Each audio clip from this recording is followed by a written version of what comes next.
Question number 1 देखेंगे। नीचे दिए गए अभिकारकों के समुच्चय पर विचार कीजिए।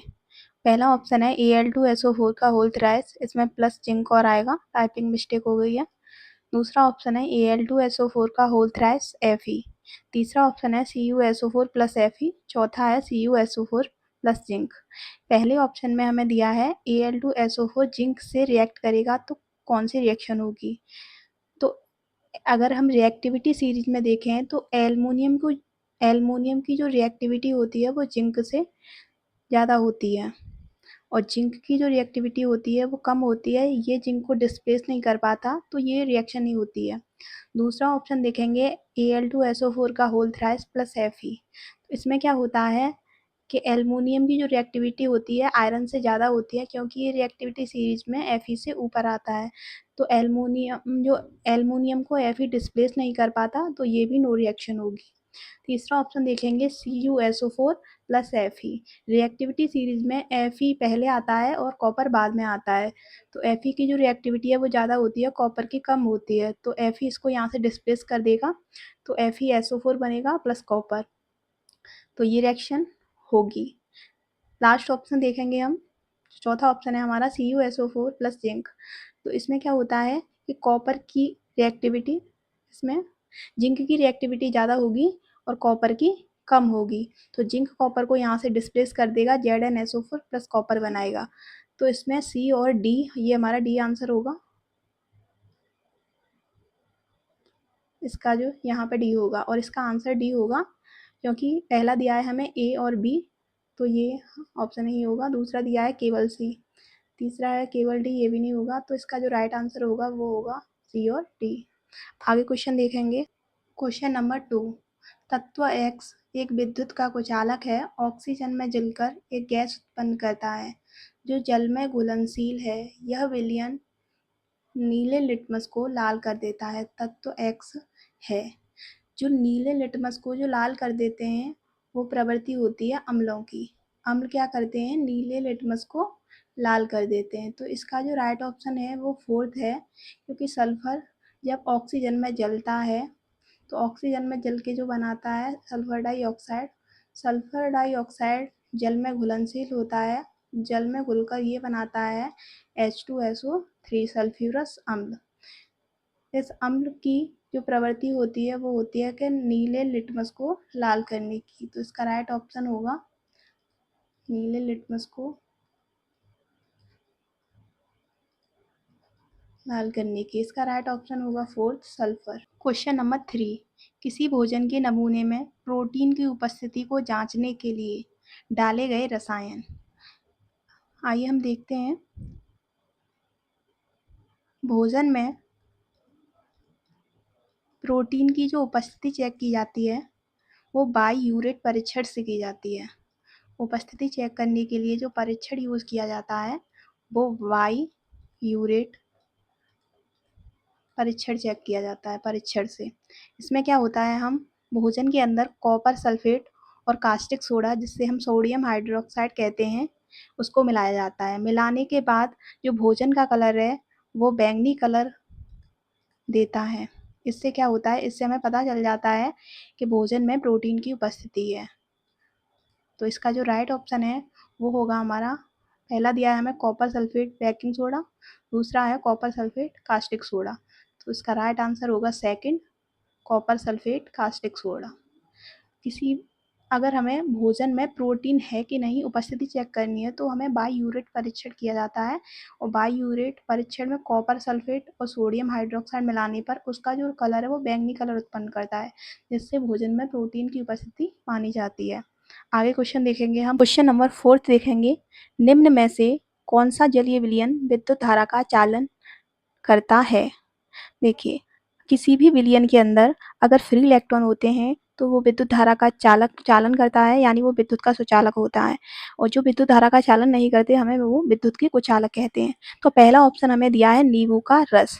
तो नींबू का रस क्या होता है, जल में धनायन ऋणायन नहीं देता है, तो ये विद्युत का चालन नहीं करता है। जिनके अंदर फ्री इलेक्ट्रॉन होते हैं और जो जल में धनायन ऋणायन दे देते हैं वो विद्युत का चालन करते हैं। तो इसका पहला ऑप्शन गलत होगा। दूसरा दिया है हमें शर्करा का विलयन।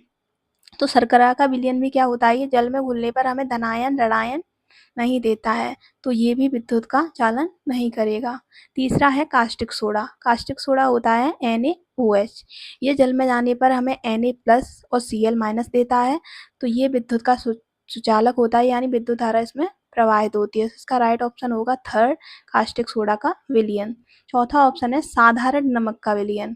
जो नमक का जलीय विलयन होता है वो हमें जल में Na+ Cl- आयन देता है और वो विद्युत धारा का सुचालक होता है, लेकिन साधारण नमक का जो विलयन होता है वो हमें धनायन ऋणायन नहीं देता है, ये विद्युत का कुचालक होता है। तो इसका राइट ऑप्शन थर्ड होगा, कास्टिक सोडा का विलयन। क्वेश्चन नंबर 5 है, कागज के टुकड़े का जलकर राख में परिवर्तन होना एक रासायनिक परिवर्तन है। तो कागज का टुकड़ा जब जलेगा तो एक रासायनिक परिवर्तन होता है, तो ये बात सही है बिल्कुल। दूसरा हमें कारण दिया है, पहले हमें अभिकथन दिया होता है, फिर उसका कारण दिया होता है। अगर वो सही होता है तो हम कह देते हैं ये इसकी सही व्याख्या करता है, आर जो है ए की सही व्याख्या करता है। अगर इसमें से ही होता है, जो पहले वाला जो क्वेश्चन दिया होता है इसी में से सेकंड वाला होता है आर, तो हम कहते हैं कि आर ए की सही व्याख्या कर रहा है। दूसरा ऑप्शन है कागज के टुकड़े का जलना अनुत्क्रमणीय परिवर्तन है। उत्क्रमणीय परिवर्तन वो होते हैं जिन्हें हम वापस उसी में चेंज करते हैं। जैसे आपने एक रिएक्शन देखी होगी हैबर विधि, जब नाइट्रोजन की रिएक्शन हाइड्रोजन से की जाती है तो अमोनिया गैस उत्पन्न होती है। हम क्या करते हैं कि फिर से अमोनिया से हम नाइट्रोजन और हाइड्रोजन बना देते हैं, तो ये जो परिवर्तन होता है ये उत्क्रमणीय परिवर्तन होता है। लेकिन जो रिएक्शन एक ही डायरेक्शन में होती हैं हम उन्हें अनुत्क्रमणीय बोलते हैं। तो सेकंड आंसर जो सेकंड ऑप्शन है इसमें कारण दिया है ये बिल्कुल सही है कि कागज के टुकड़े का जलना अनुत्क्रमणीय परिवर्तन है। हम जले हुए कागज के टुकड़े को फिर से हम कागज में कन्वर्ट नहीं कर सकते, तो ये भी सही है। पहला ऑप्शन है ए और आर दोनों सत्य हैं, तो पहला आंसर इसका सही होगा और आर ए की सही व्याख्या करता है, तो राइट ऑप्शन होगा इसका फर्स्ट। क्वेश्चन नंबर 6, नीचे दिया गया कौन सा कथन सही है। पहला ऑप्शन है सभी अधातुएं गैस होती हैं, तो सभी अधातु गैस नहीं होती, कोई कोई धातु अधातु कुछ भी हो सकती है, जैसे कि धातु और उपधातु, तो ये आंसर बिल्कुल गलत होगा। सभी अधातुएं तन्य नहीं होती, तो ये आंसर बिल्कुल सही होगा। कोई भी धातु अधातु हो उसमें एक दो एक्सेप्शन जरूर होते हैं, सभी अधातु जैसे तन्य होती हैं ठोस होती हैं वो सभी नहीं होती। तीसरा ऑप्शन देखेंगे सभी धातुएं ठोस होती हैं, तो ये भी ऑप्शन बिल्कुल गलत है। कुछ हमारी धातु द्रव अवस्था में भी होती हैं, जैसे कि ब्रोमीन होती है वो गैसीय अवस्था में होती है, ब्रोमीन द्रव अवस्था में होती है। चौथा ऑप्शन है सभी धातुएं कठोर होती हैं, तो ये भी आंसर गलत होगा क्योंकि सोडियम लिथियम ये हमारी मुलायम धातु होती हैं, तो इसका राइट ऑप्शन होगा सेकंड, सभी धातुएं तन्य नहीं होती। आगे क्वेश्चन देखेंगे 7।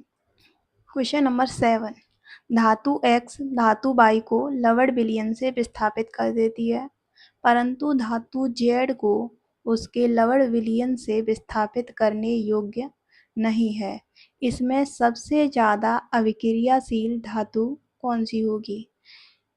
रिएक्टिविटी सीरीज में जो धातु पहले आती है उसकी रिएक्टिविटी ज़्यादा होती है और जो धातु बाद में आती है उसकी रिएक्टिविटी कम होती है। इसमें दिया है कि धातु X Y को लवण विलयन से विस्थापित कर देती है, इसका मतलब है कि जो X की है वो रिएक्टिविटी सीरीज में X की जो रिएक्टिविटी है वो ज़्यादा होगी और Y की रिएक्टिविटी कम होगी। Y की रिएक्टिविटी कम होगी, X की ज़्यादा होगी, तो X Y को डिस्प्लेस कर देगी, परंतु Z को उसके लवण विलयन से विस्थापित करने योग्य नहीं है।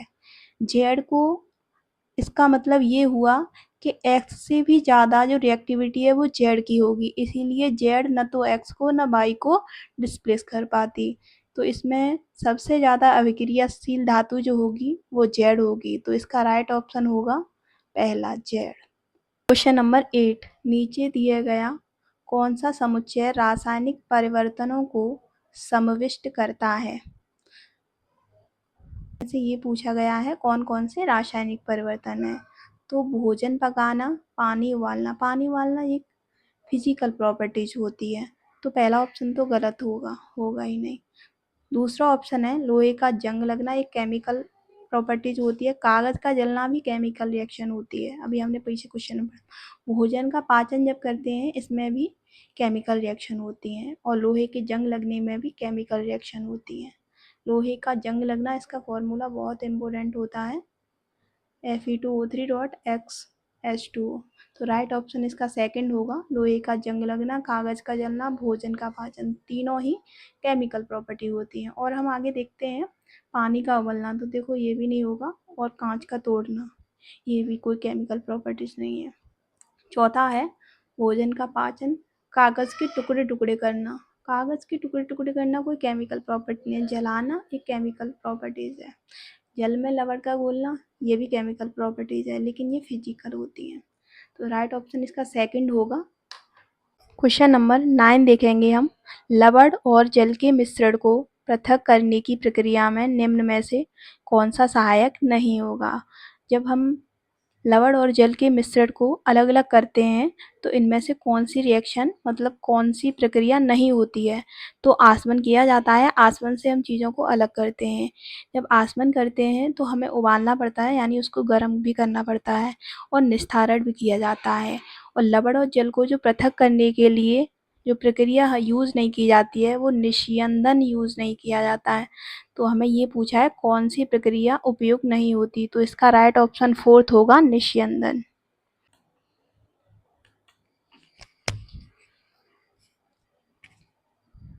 क्वेश्चन नंबर 10 लास्ट क्वेश्चन है हमारा। बाई कोई मानव निर्मित फाइबर है जिसे प्राकृतिक स्रोत से प्राप्त किया जाता है। बाई क्या हो सकता है, तो एक्रिलिक, जूट, रेयॉन और नायलॉन। तो इसमें रेयॉन जो होता है वो मानव निर्मित रेशा होता है, इसे हम प्रकृति से प्राप्त करते हैं। तो इसका राइट ऑप्शन होगा थर्ड, रेयॉन।